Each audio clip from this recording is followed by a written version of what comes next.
said baka. Baka. Shaman Curly's live. Aaron Becker. Style Fairy. One more level chat. Chapter 2. Whoa.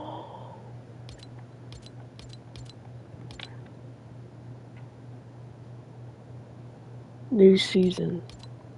Oh, is it season? Fortnite Festival season. Oh. New upgrade. A new reload. Oh! Upgrade! Okay, so we're getting like Chapter 2. Chapter 2 remix. So I'm assuming every like season we get a new version. Okay. That's cool. Wait, so wouldn't we get Chapter 2 now and then Chapter 3? I don't know. Okay, well, oh my, I did not realize how much XP I had left. Okay, let's hop into Battle Royale. Oh, we're finally get this ugly skin that I don't even want that bad, but I just want it because it's Fortnite. Okay, it's a I was gonna show you Megalodon. Okay, so I'm going to be watching Unbelievable Canon Finance at Freddy's Timeline Part 3. Checked his plans for anything that could help him, and to his relief, there was a perfect solution. All Mike had to do was cover up these allegations by touting them as fictional events in the video game. After interrogating his board of directors to see if any of them knew how to make a game, one of them spoke up and said they knew of someone that could. This led Michael to a failed indie developer with a desolate hope for success, Steve Snodgrass. Steve's only claim to fame was a critically used to see if any of them knew how to make a game. One of them spoke up and said they knew of someone that could. This led Michael to a failed indie developer with a desolate hope for success, Steve Snodgrass. Steve's only claim to fame was a critically panned promotional title for L Chips, but Mike could feel the potential oozing from his creator. Steve just needed a spark, and Michael gave him lightning. Steve, ecstatic at the opportunity to make appropriate use of his uncanny modeling style, quickly whipped up a game called Five Nights at Freddy's. It was pretty simple, but Michael thought it was a perfect starting point. After Steve posted this game under the guise that it was totally unauthorized, it immediately skyrocketed in popularity. People were playing it left and right, and most importantly, those playing lore started to confuse his story Map at fiction. Michael needed Steve to make a sequel, fast. Steve then churned out 2 more in only a couple days to resounding success. Mike realized quickly, though, these games weren't actually helping with the current controversy the company was facing. Whatever skeletons were once in Henry's closet were of no concern to him. So Mike decided to assassinate Steve Snodgrass and cover up his death with a fan-made spin-off title. With that taken care of, Mike quickly House of the Bear book series to spoof recent incidents with Eleanor and the Stitch Raid. Despite the fact everyone knew about these public menaces, the prospect of reading about them made the public immediately stop caring. All Michael needed to do now was to tie it all back together by framing Steve Snodgrass as some random lunatic trying to deface his brand.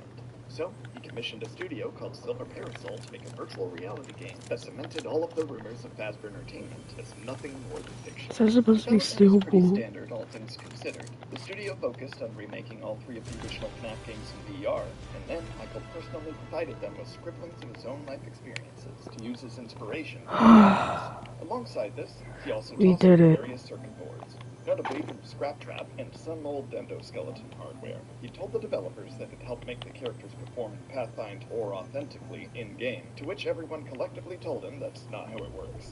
After some gentle negotiation, this didn't seem to really I was like grinding all day. Ew, why do I have this ugly pickaxe on? William Afton, against all odds, came back from complete eradication again due to lingering remnant on Scraptrap circuit boards possessing a program called Mimic 1. Observing the virtual space around him, William started digging through files to obtain a more tangible form. To his disappointment, he wasn't all too pleased with any of the Spring Bonnie or Springtrap models available to him. So, instead, William used the power of 3D modeling software to manifest a digital recreation of his wonderful pajamas. To save his new form, he overwrote an unused Springtrap model named Glitchtrap and decided that worked perfectly for his new environment. He was considering the name Malhair, but he had no idea how to rename the files, so he just settled with what he had. As production continued and beta tests began, Glitchtrap encountered Jeremy Fitzgerald II, the security guard Balloon Boy chewed on once. Now working as a QA tester, Jeremy tried to write off Glitchtrap as nothing more than a bug. As time went on, though, he wound up being captivated by the virtual rabbit rattling off nitpicks about the game's character models and level maps. Jeremy agreed that this was a problem. I'm a Glitchtrap that accepted his right to make the VR game She's an dead. The other We're all developers, dudes. however, felt insulted by the sudden onslaught of criticism Jeremy provided. None of it seemed know what I'm rational saying, or man? helpful, so they all conspired to get rid of him. After finding a guillotine I'm feeling paper in a cutter, very Silver goofy Parasol mood development today. team cut off Jeremy's face and made it look like he did it in a fit of hysteria. Jeremy didn't I really just appreciate eliminated this, so Roman he finally quit his job as Reigns. a QA tester and Now sued I'm Silver gonna Parasol eliminate for cutting Mr. off his John face. With his Cena. position now open, a successor dubiously named Tape Girl took his place. Tape Girl, much like Jeremy, was also hopping on unusually Fortnite. intertwined with the history of Fazbear Entertainment. Her brother, Phone Dude, had sucked her into a passionate interest in the company while he constructed Fazbear's Fright. Now that he had gone missing, she decided to pick up his slack and participate in the company's current renaissance. Glitchtrap, upon seeing Tape Girl, recognized her as one of Phone Guy's children, Yo. and reasoned that she wasn't to be trusted. He had been burned by both her father and brother already, and he wasn't going to let that happen again. So, Glitchtrap went out of his way to freak her out as much as possible while she tried to beta test the game. Becoming terrified of this anomaly, and discovering that Silver Parasol was shutting down due to Jeremy's lawsuit, she hastily began to record audio logs documenting Glitchtrap's presence and other details that could help whatever QA tester replaced her. As she continued attempting to delete the anomaly from the game, Glitchtrap devised a plan to attach himself to her personal tapes in order to prevent her from killing him. By the time she figured this out, Chapter 2 remix. November 2nd. Stay classy, go gold. Chapter 2 remix comes to Battle Royale on November 2nd. Let's Stay go! on the job created a brand new level meant just for her. As Tape Girl followed his bunny trail, she soon realized that he was the one responsible for the murders that plagued Freddy's home alone. Feeling more and more tangled within the virtual reality, Tape Girl soon found herself trapped within the suit of Freddy Fazbear as Glitchtrap celebrated her digital demise. Now that Silver Parasol was no longer developing the Fazbear virtual experience, Michael wiped all known traces of the company and its employees from existence. The replacement studio was run directly by Fazbear Entertainment, and they sent out some help-wanted ads to get fresh beta testers. Soon enough, a new hire caught wind of the job opportunity and applied as soon as possible. This applicant was a passionate Five Nights at Freddy's fan named Vanessa Shelley. Vanessa was extremely excited to get the chance to test a brand new FNAF game. She wasn't confident that the new studio would uphold the franchise's integrity for the Snodgrass trilogy, but she chose to be optimistic. After putting on the headset for the first time, Vanessa excitedly combed through the entire game with almost nothing but enthusiasm. Experiencing her favorite series in total immersion was a feeling like no other, and she was having a blast. She was a little disappointed that most of the lore elements were seemingly gutted here, but that was a small price to pay compared to everything else. As she continued, though, she noticed some strange glitches throughout the various levels. Maybe this was some kind of new storyline she was unraveling. After discovering a hidden area within the game, Vanessa was able to piece together Tape Girl's recordings and discover the truth. To her horror, this wasn't just new lore, this was real. Upon this realization, Vanessa felt a shiver down her spine as she turned around to see a certain someone behind her. Shake it, lollipop! What? You don't like the boy? Is this better? After Vanessa took a short break to recover from that scare, she hesitantly put her headset back on and continued testing the game. As she played, she noticed that Glitchtrap became more tangible as she found more of Tape Girl's messages. Vanessa was uneasy, but she decided that maybe it would be best to actually talk to the anomaly. Glitchtrap stood before her in relative silence, so she took this as a cue to speak. What started with conversation of her experience testing the game led to her entire interpretation of the FNAF timeline, including every ounce of external media she was aware of. And then when Springtrap found him, he did a spot-on impression of the stepdad, and then later stuffed him into an oven in Fazbear's Frights, and I think the actual place burned down, but it didn't in FNAF 3. Who on earth is handsome? Glitchtrap had heard enough.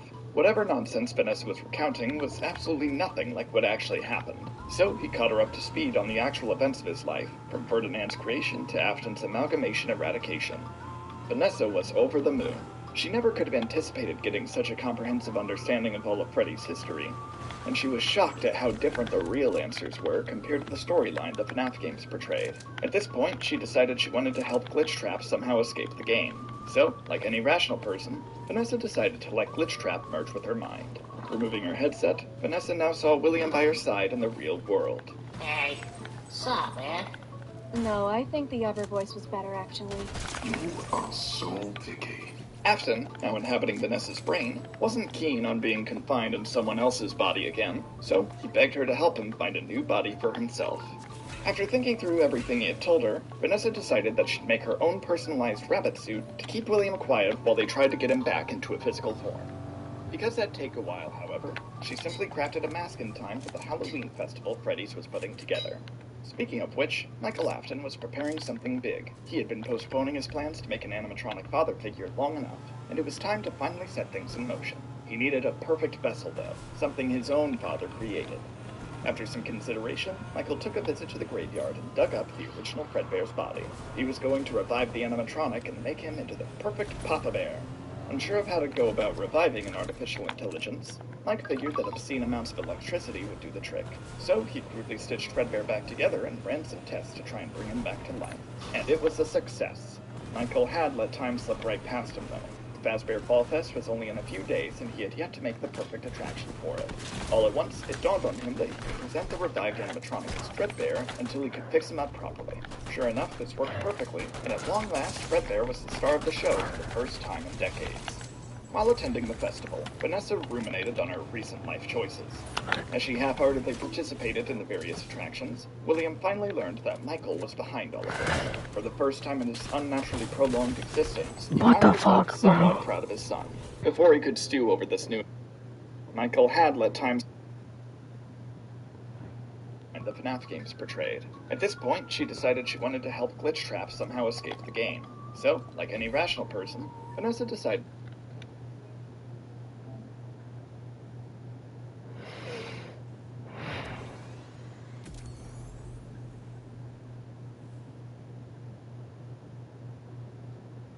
Higher level, eh, Blake?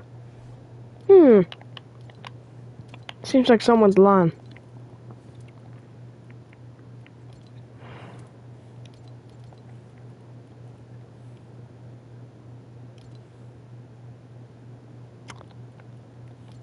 Such a beauty.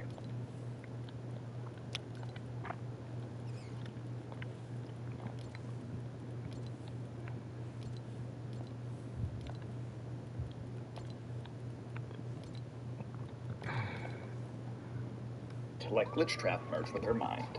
Removing her headset, Vanessa now saw William by her side in the real world.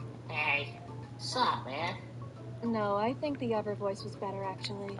You are so picky. Afton, now inhabiting Vanessa's brain, wasn't keen on being confined in someone else's body again, so he begged her to help him find a new body for himself.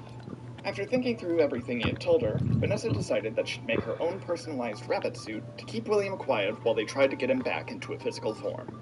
Because that'd take a while, however, she simply crafted a mask in time for the Halloween festival Freddy's was putting together. Speaking of which, Michael Afton was preparing something big. He had been postponing his plans to make an animatronic father figure long enough, and it was time to finally set things in motion. He needed a perfect vessel, though, something his own father created. After some consideration, Michael took a visit to the graveyard and dug up the original Fredbear's body. He was going to revive the animatronic and make him into the perfect Papa Bear.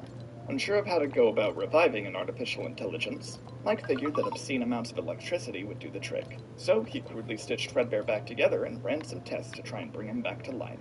And it was a success. Michael had let time slip right past him, though. The Fazbear Fall Fest was only in a few days, and he had yet to make the perfect attraction for it. All at once, it dawned on him that he could present the revived animatronic as Fredbear until he could fix him up properly. Sure enough, this worked perfectly, and at long last, Fredbear was the star of the show for the first time in decades. While attending the festival, Vanessa ruminated on her recent life choices. As she half-heartedly participated in the various attractions, William finally learned that Michael was behind all of this. For the first time in his unnaturally prolonged existence, he finally felt somewhat proud of his son. Before he could stew over this new emotion, though, Vanessa accidentally bumped right into the entrepreneur. Vanessa, utterly embarrassed, began to profusely apologize, to which Mike just blankly stared at her, waiting for her to go away. This led to Vanessa rambling once more about her obsession with his company, only this time she had all of William's knowledge at her disposal. Michael, initially uninterested, was taken aback by Vanessa's inexplicable understanding of Fazbear Entertainment's history. After evaluating whether or not to dispose of her, he determined she may be useful and gave her a new job with special attention. Vanessa was now part of a security team for a new project Mike was working on, the Fazbear Funtime service. This was a special delivery service where Fazbear Entertainment mass-produced replicas of some of the most iconic characters from the business's legacy and rented them out for criminally high prices. Vanessa was fascinated by this concept, and William realized this would be the perfect way to get a recreation of his favorite fursuit. So, on Vanessa's first day as security, she hacked into the system with her gamer skills and ordered production of Springtrap animatronics. By the time higher-ups noticed something unusual about this, they all shrugged it off since Springtrap was probably profitable enough to rent out. William was thrilled that his body had been perfectly remade, but he got cold feet once he realized Fazbear Entertainment was producing so much of them. He didn't want to just be another Springtrap in the crowd, he wanted to be in the spotlight. Vanessa was confused about him changing his mind, though, and they began to bicker about the integrity of a unique Springtrap. Getting fed up with this, Vanessa tried banging her head against one of the replicas to attempt to transfer. This ended up knocking her out, giving William free rein to puppet her body. Knowing this could come in handy for future schemes, he quickly searched how to induce compliance in human subjects to ensure he could do this whenever it benefited him. This, alongside some other concerning web searches, alerted the IT department immediately. Unfortunately, the only guy who cared to contact Vanessa about it, Lewis, was more interested in coffee than figuring out why she wanted to chop people in half. By the time Vanessa came to, she didn't have any recollection of the stunts William was pulling, and simply resumed her normal work activity. Anytime William took control again, though, Lewis would shoot another email wondering why Vanessa wasn't taking the hint. This led to a lot of one-sided conversation and coffee invitations, but outside of that, the Funtime service was doing great. People were renting animatronics constantly, and the funds gained from this inspired Michael to email wondering why Vanessa wasn't taking the hint. This led to a lot of one-sided conversation and coffee invitations, but outside of that, the Funtime service was doing great. People were Are we still friends? But not. Wink, wink. Chapter 2 remix on November 2nd, boys. W's in the Yeah, we know. chat.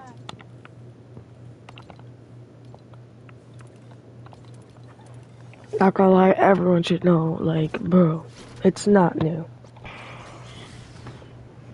Hey, on November 2nd, I'm probably gonna wake up very early I to play the know.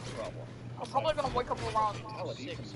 Infamously killer animatronics out in public. Delivery trucks for both Yo, animatronics and pizza. do you wanna play a regular game, or do you wanna play like festival or something like that? No, I'm not playing Festival, bro. Wait, platinum and diamond ranked cup duos? Yo, we have to do this. Yo, we have to do this. Never mind.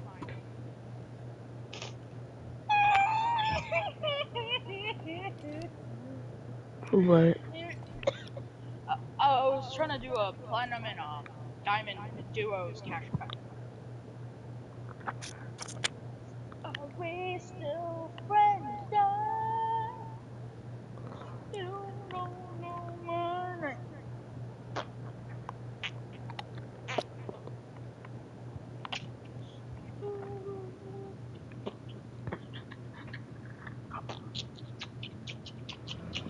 Thank goodness! November 2nd is a freaking day off of school. Oh yeah. Hey, so you know what that means, right? We No. getting up early. We getting up early. I cannot get up that early, bro. Sorry. And also, how are we supposed to get the Doomsday Live event, whatever you want to call it, even though we're already in season 3? You know, basically the day that you have to go to school, they're doing the live event. Why did you leave, exactly?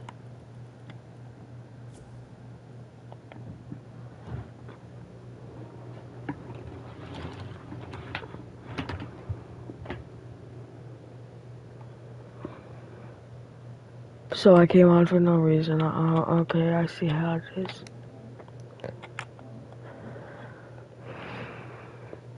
You kicked me for no reason. Shut up.